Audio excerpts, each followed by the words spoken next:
You know, for us, it's multidimensional. First of all, we made a bet on video, about 18 months, 2 years ago. I mean, that's not profound. I think that everybody understands that, the notion of video being seen on more screens is something that consumers want.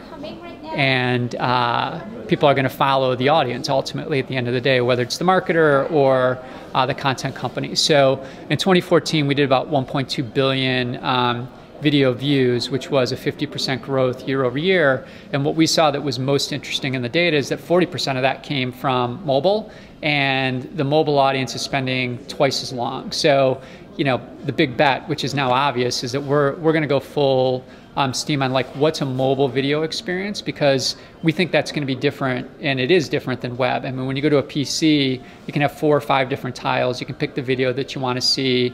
There's a lot more navigation in play, whereas with mobile, it's a tiny screen, and how people want to consume it, what you put in front of them, is fundamentally going to be different in terms of consumer adoption and usage. And so for weather, we're obviously a big publisher on web, but we're even a bigger publisher when it comes to our mobile footprint, and we're more of a global player when it comes to our mobile footprint. So our company is going to make a big bet on mobile video. You'll see more of that as we go through the year.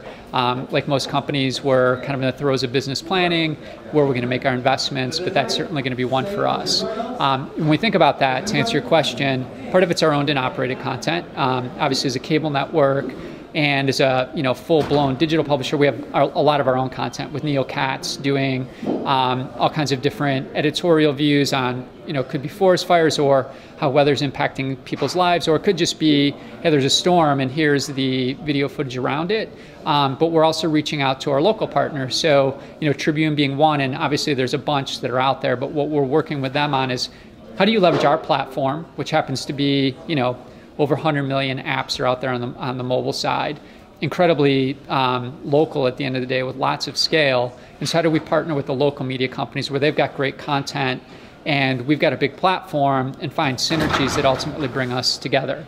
And these are companies that we already work with on to some degree, whether it's our forecast data, et cetera. So we've always considered ourselves as having a bigger opportunity as a weather player and a weather platform, and how we do that on our own with our own content, how we do it in the US, how we do it globally because of our mobile platform, and how we do it with partners is where you'll see us extend in video, because we know that that's where the eyeballs are at, and we also know that that's where the ad dollars are going.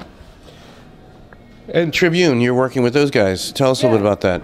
It's early days. I mean, Tribune's a good partner. We're working with a bunch of the different local media companies out there, and it takes on different shapes. One of it is, how do we bring content and the platform together? Another way that we're working with companies like that is having them rep and sell our inventory in local markets where we don't have a local sales force. And so all of this is kind of early days and somewhat experimental, but we think that there are lots of natural collaboration points between us and the local media companies that may need more scale. We need more content. So not a ton to share right now, other than we think, and based on the early stage conversations with a bunch of them, that could be a big growth area for us and them as we move into 2015.